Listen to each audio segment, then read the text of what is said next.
Welcome back to Mic'd Up. I'm your host, Mike DiCioccio, and today we're diving into a recap of 2025. This year has been packed with memorable moments, incredible stories, and lessons that have left a lasting impact on me, and I want to share some of that inspiration with you. In 2025, I released 47 episodes. That's 47 opportunities to learn, grow, and connect with some of the most amazing people on the planet. Of course, I'm not able to fit every single golden nugget into this episode, but I've picked a few highlights that I think will leave you feeling inspired and ready to tackle 2026. Let's jump in.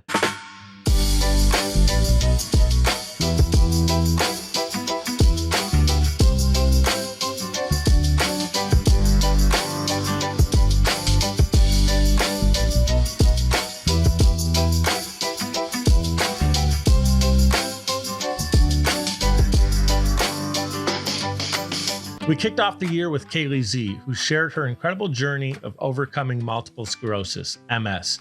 Diagnosed at just 12 years old, Kaley is now symptom-free for over a decade. Her story is one of resilience, self-belief, and the power of the mind-body connection. Kaley explained how she integrated emotional freedom techniques, EFT, into her life to support her healing. Personally, I've turned to EFT during my most stressful moments this year, and let me tell you, it really does work. Shout out to Gail Jones, a friend of the show, who's also been a multiple appearance guest herself. She's my coach who guided me through EFT affirmations over Zoom calls. It's been life-changing.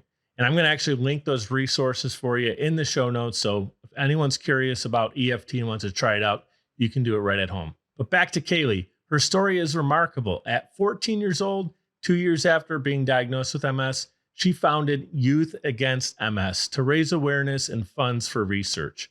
She refused to accept no as an answer, even when doctors couldn't provide solutions. Her inner voice kept her going, and she believed in miracles when no one else did. Here's a clip of Kaley describing when she first realized something was wrong. In the meantime, I'm in the office with my mom. I'm laying down. Because definitely couldn't sit up. If I was sitting up, I was throwing up. So I'm laying down. My mom's like just holding my hand and stroking my hand. And she's just looking at me, trying to be soothing. And all of a sudden her face just goes ghost white. And I'm like, what? And she's like, nothing. And I'm like, okay, you're like a terrible liar. Like what, And she's like, Kaley, are you moving your eyes? I'm like, no. You're sure you're not moving your eyes? No. And she's like, Kaley, your eyes are moving. I'm like, what are you talking about? So that symptom is called nystagmus, and it's the eyes, right? You mentioned eyelids. It's the eyes themselves flickering right to left. So my whole world was spinning and just spinning. And that's why I was nauseous. Imagine living for 30 days with your eyes closed just to avoid spinning and nausea. And yet she still persisted. And when she was talking to her doctor, this is what he had to say. I remember asking him as a 12-year-old, I said, I looked at, I was pointing to the scans very uncomfortably, right? Because they're spinning for me at the time. And I was just like, can it heal? Like, can that ever go away? And he was just like, no, like, just no, didn't skip a beat, didn't pause to think like, what does this 12-year-old need to hear? Just like, no, they'll never heal. And I was really, I was given a gift in that moment because the feeling was like as if like sound waves like bounced off of me. And it was just like, it was almost like it did not penetrate. And I just had this inner voice that said, that's impossible. Like this body creates human life. Like that's impossible. But I was 12. It's like you heard him say, he said no.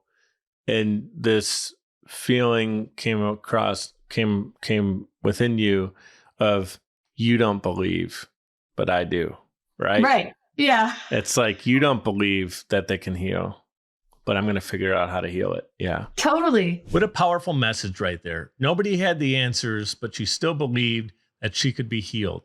Check this out right here. I wanted to present the neuroplasticity. Neuroplasticity tells you that the brain can heal, that the brain can create new neural connections, right? Which he was telling me that's impossible. And as I was doing that research, I went and looked and I was like, I'm so curious, like when was this research done? Like when was the first study done on neuroplasticity? It was within 6 months of my first symptoms at Stanford University. Whoa. Yeah. So like he's saying no. And this is also, please hear this, people. Doctors can tell you, and this is not to bash doctors, just please understand, like medicine is medicine. They only know what they know until they prove otherwise. And so he was right, according to the evidence that he had at the time. It was only 6 months later that he was proven wrong. Like if the diagnosis was 6 months later, he would be like, oh, actually, maybe, I don't know. But, and research at Stanford as of this week says that it's possible. Let's explore that. Like, how different would my life have looked, right? Right. Kaley's story is a reminder to focus on what can go right, not what can go wrong. She introduced us to the concept of NEDA, no evidence of disease activity. And I challenge you to think about how we can actually create a similar acronym for our mindset. What if we aim for, let's say, no evidence for self-doubt, or no evidence for playing small, or no evidence for imposter syndrome? Let's make that our mantra for 2026. I wanted to highlight Kaley's story as a great example of how her inner voice did not accept no.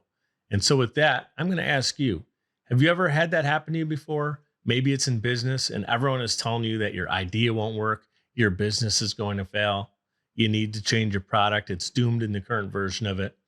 Or maybe, like in Kaley's case, it's a doctor saying the solution doesn't exist. Well, good news. You can heal through the mind-body connection. It all starts with self-belief. And at 12 years old, she was calling pharmaceutical companies to get more information.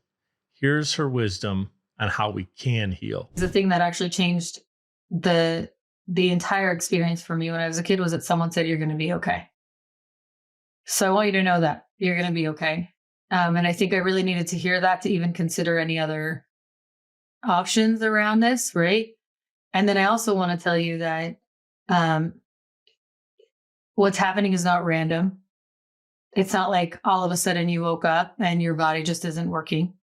And on the one hand, that's less scary. On the other hand, it could be more scary. Like, then what led to this? But if you're willing to show up for this experience, it also holds the keys to the greatest life you could have ever imagined. Because if you can lean into this process, if you can lean into the experience, you'll discover your real self. You'll discover who you are, why your body's bringing you on this journey. And in that process, your body can relax and calm down. It doesn't have to be a life sentence. And one thing we didn't say, and I think you really need to hear, everyone needs to hear, is that this wasn't just, I know, you have no idea. I know dozens of people who are living completely symptom-free with MS, who have healed themselves, but it doesn't get like the recognition. And the miracle that happened to me, there's a miracle of the healing. And the second miracle is that doctors actually changed my diagnosis, not saying you never had MS, just saying, yeah, you just don't have it now. And that's pretty unheard of. And so, and yet they have a category for it. It's called no evidence of disease activity. No one told me this. So I'm telling you now. And if you can know someone is going through the diagnosis, you can know now at the beginning of your journey, that's actually possible. And it has been studied. There's actually research on it. Lean into that. Focus on that. Just focus on that. Don't focus on what could go wrong. Focus on what could go right. I love that. Today, Kaley is helping others unlock their body's natural healing capacity. You can hear her full story in episode 236 and check out her work at kaleyz.com. KALEYZ.com. Another standout moment came when Amberly Lago returned to the show. Amberly's story of resilience is equally inspiring. After a life-threatening motorcycle accident, she was told she had a 1% chance of walking again.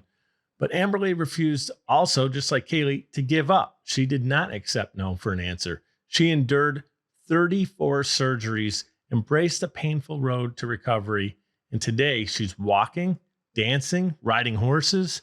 She's on stages as a keynote speaker, inspiring people worldwide. Amberly shared insights from her latest book, Joy Through the Journey, and introduced the concept of joy spotting. It's actually something I've implemented in my own life, and I've even shared this with my daughter. Here's a powerful clip from our conversation. Wow, I wonder if I'll ever be able to walk like that again. I just wanted to be able to walk. Right. And I was determined to do whatever I could. And I was determined to go into physical therapy and spread joy, because I would go in there and there were a lot of people, I have to admit, with a victim mindset. And I was like, oh no, I'm going to be a victor. I'm being a victor of my life. I'm going to go in there and smile. I'm going to go in and ask people how they're doing. I'm going to go in there and ask people, tell me something good, you know? And I went in, and one day my physical therapist was like, hey, I have a guy that had a very similar accident to yours, and I was telling him about you, and he wants to meet you. And I said, yeah, I'd love to meet him. Bring him in. So he brings him in, and I'm like, yeah, look at this. And I do a proud circle with the biggest smile on my face. And when I say walk, I was like barely walking. It was like kind of like I'm dragging my leg behind me. And I was so happy. And he looks at the therapist and he goes, what is wrong with her? She is way too happy. Does she not know how bad this is? Well, I was focused on the good. I was focused on, I'm out of my wheelchair. I'm walking again, and it's only going to get better. I think when we hunt for the good keeps getting better. And that's why I think one thing you can do today is intentionally focus on joy spotting. Go out there and notice the sunrise or the sunset or the butterfly or the sound of a bird, your favorite song. Notice what's good in somebody and tell them about it. Pay it forward. You never know how rough of a day or bad of a day somebody's having, and how it can change their day just by buying them a cup of coffee, you know? Yeah. When you hunt for the good keeps getting better. Boom. I love that, Amberly. Such a simple yet transformative idea. I encourage you to pause this episode right now and take a moment to spot some joy in your life. Look around. What are you grateful for? Take the time. What brings you joy? Close your eyes right now and think of 3 things that fill you with gratitude. Because if Amberly can do this while she's living with chronic, and this is constant chronic pain, we can all find joy no matter the circumstances. Amberly's ability to choose joy amid hardships is why she's one of my favorite people. Her story is a testament to the power of processing trauma, embracing recovery, and maintaining a positive mindset. You can hear her full interview in episode 240. Next up is Jeremy J-Dub Joerger, who shared an eye-opening perspective on entrepreneurship. Jeremy's uncensored style, yes, there's going to be a few F-bombs, brought a raw honesty to the conversation. He talked about knowing when it's time to tap out. Here's Jeremy. And that's even for the people who've gotten into business, decided to go out. But what I said is that, you know, you stepped onto the, I said, let me just see if this isn't some moral victory. You had the intestinal fortitude to go out and dare do with your life what you always dreamed of doing. You left the comfort of the 9-to-5 and went out on your own to build your own business on your own shoulders. Regardless of the balance sheet, that makes you a lion and a warrior. You stepped onto the battlefield, into the arena. There's no shame in whatever you do next. I assure you, you're better because of this chapter of your life. You've learned valuable lessons that will make you a better employee if you go that route, a manager, or even a business owner. And so, you know, and there's more to it than that, but that's the encouragement that I want to provide people and give people. And again, my lessons learned from failure. And that's, if this is really something that isn't serving your greater good, there's no shame in walking away. Mm-hmm. And especially if you did it, you fucking did it. Yeah. And just the fact that you went out there and stepped into the arena and had the fucking courage. And what we talked about earlier, your friends are going to call you an idiot. And these are well-intentioned people. Mm-hmm. Even the most well-intentioned people will make you second guess yourself because they don't know any better or they doubt themselves. The haters are going to come out of the fucking woodwork, especially, you know, and I talk about that in the book. It's like, you know, now I look at haters as encouragement because that tells me I'm winning. Mm-hmm. When people aren't talking about you or talking shit, you're not winning anymore. You're not doing anything worth talking. You know, so hating on. Right. And it's like, you know, but you had the fucking courage to go out and risk everything you worked for, potentially to risk your reputation, to put your fucking mental welfare and well-being on the line, your own health, your mental and physical health. But you went out and did it. And no one, and it's like me, like, you know, like with the military, no one can ever take away what I did. You know, I will die in a fucking coffin or whatever, you know, whatever it is. No one can ever took away what I did in the military. That's awesome. Yeah. You know, that's mine. And I say that, you know, to anything that you do, and even as an entrepreneurship, you know, you may step away, but you fucking did it. And that's something to be extremely proud of. And so, and then that's a lesson, you know, your question, knowing when it's time to it's okay to walk away. As someone who's experienced the highs and lows of entrepreneurship, this really resonated with me. If you're no longer finding joy or fulfillment in what you do, it's okay to step back, reevaluate, and pivot. There's no shame in hanging up your boots and starting fresh. The key is that you keep moving. Whether it's a new business, a partnership, or even a management role, the goal is to find what lights you up. Jeremy's full interview is episode 250, and it's packed with insights for anyone navigating the entrepreneurial journey. As you can see, he really showed up authentically and shared his heart. I mean, to date, that was the longest episode I've ever had, the longest interview. I kept it rolling because Jeremy was really delivering gold. Finally, I want to share a moment from my interview with Michael Anthony. I feel it's a great bookend for this recap. This was one of the most introspective and powerful reflections of the year. Michael talked about the importance of figuring out what you want in life, who you want to be, and what lights you up. Here's the clip. For me, greatness comes down to knowing that I am being true to myself. Whether that leads to a beneficial or you could look at it in the moment and say that was a bad decision, you know, quote unquote, bad decision, or you lost the money or whatever. Am I being true to myself? Because greatness is not about money. It's not about status. It's not about any of these external things. It's about following, first off, acknowledging and knowing what it is that's in your heart. Why is it that the odds of existing are whatever, like could quadrillion to one, Yeah. you know, of actually existing, let alone You're talking about the first race that we all win? yeah. Yeah. Okay. Yes. We're on the same page. and so I think it's like 1 in 400 million is the number, something like that. yeah, Crazy. well, but I'm talking zone it out and say in the scheme of the universe, they've done stats on like actually having life than being alive on Earth. And now I'm going to say being alive during this day and age where we have technology, we have opportunity. And look, I travel, I see people in all parts of the world. But I'm going to venture to say the majority of your viewership is in the United States. And to be born in a country as imperfect as we may be, it is the most empowered country and empire in the history of mankind, humankind. And you are born in that country during this day and age where you have 12-year-olds sitting there on a phone becoming gazillionaires.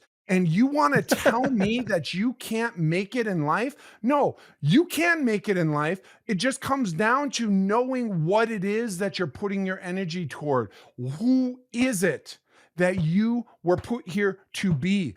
Designing that scorecard like I talk about in the book.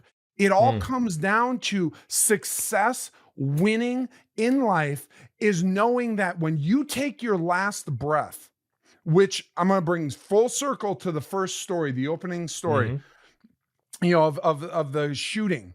And in that moment, Mike, when the bullet was grazing me, I had no control. I realized there was a scorecard that I had never paid attention to. See, we're brought up to care about what our parents to think, to care about what God thinks, to care about everything and everyone outside of us. Score on the test. Yeah. But what about you?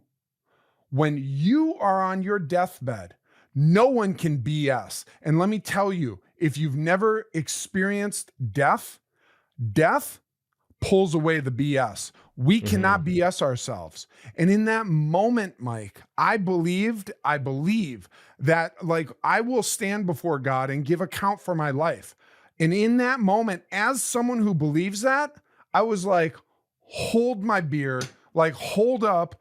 I don't give a, like bluntly, what went through my head. I don't give a shit what God has to say. And I don't mean I don't give a shit. I mean, God is going to say what God says.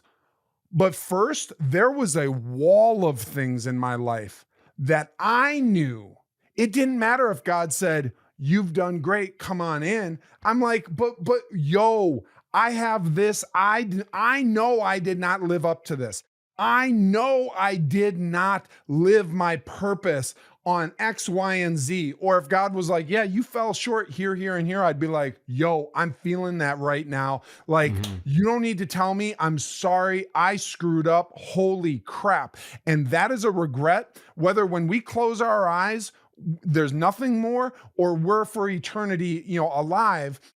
I do not want that for you, for me, for anyone, for their last thought to be a realization that they sold themselves short because they were too afraid, too distracted, too fill in the blank to actually figure out why it is that we won this cosmic lottery. And I'm saying this as someone who, if we're going to compare external things, I've been sexually abused, physically abused, mentally abused, verbally abused, stabbed, shot. I've been threatened by my life because of the color of my skin. And yeah, I'm white. Yes, I was born a male in the US, which is a leg up. I acknowledge that. But regardless of all of this, guys, to literally, even in these slums of India, you've hit the jackpot. Yeah. Figure out why you're here and do that and close out all the other noise. Nothing else matters. Don't be an entrepreneur if just because your cousin, your brother, your dad, your uncle, your whoever, fill in the blank, your niece, your mom were entrepreneurs doesn't mean you need to be. Just because, maybe you want to be a father or a mother. That is the most honorable thing. Do it, be it, pursue it with all your heart and find out a way. Do not stop until you're able to do it with everything you have. That was maybe the biggest mic drop moment of the year for me. I mean, we live in a time when we have the tools at our disposal to achieve greatness. It's only a matter of how you use them. So as we head into 2026, I challenge you to reflect on your purpose, your passions, and what you personally want to achieve. Don't stop until you reach your greatness. There were so many interviews I wanted to recap here, like Kurt Avery, the founder of Sawyer Products, coming on the show and sharing how it took him 25 years to become an overnight success. From early financial hardships and failed partnerships to groundbreaking technological breakthroughs with their water filters that now save lives in over 80 countries. That's one example. There are dozens more I would love to include. If the stories that I recap today are the kind of content that drives you and inspires you, go back through the Mic'd Up catalog. The mission of my show is to fuel you guys up with insights that you can apply to your life so you can level up and be the best version of yourself and truly be great in all that you do. As we close out this year, I want to wish you all an incredible holiday season. Take time to enjoy your family, tune out the noise, and focus on what truly matters. And if you have kids, soak in every moment. It really does go by in a blink. And if you're enjoying the show and my amazing guests, make sure to subscribe on YouTube, Apple, and Spotify. Leave a review, share your favorite moments, and let me know what you'd like to see more of in 2026. Your feedback means the world to me. All right, let's give a couple shout outs to our sponsors, Social Chameleon. It's socialchameleon.us. You press record, we handle the rest. It's podcasting done for you. That's my podcast agency. And what we do is we work with entrepreneurs, business owners, keynote speakers. So if you're any of those categories, you're looking for a great way to put together a podcast without needing to do anything other than pressing record, we're the company for you. We also help you guest source and book and do all of that and make sure that you're getting the right people on your podcast that are going to move the needle, get you ROI. That's what we do at socialchameleon.us. And we are recording this on riverside.fm. That's how I interview my guests worldwide. Riverside's a great platform. Check them out, riverside.fm. That's where you're going to get high quality audio, video, It's great for podcasting as well. And if you're looking to get your podcast on Apple, Spotify, or all the major players, a great company to do that with is Libsyn.com, Libsyn.com. And you can actually get your first month there for free with the code BEGREAT. I believe it's all capital, Be Great. Thank you to all my incredible guests this year. You've made 2025 the best one yet. A huge shout out to my team at Social Chameleon, Todd, Randall, Alex, Sheila, and Phil. And of course, thank you for tuning in, growing with me, and being part of this journey from the very beginning. Let's kick some ass in 2026. You guys know what to do. Be great, be grateful, God bless, and go Bills. Cheers. Happy New Year.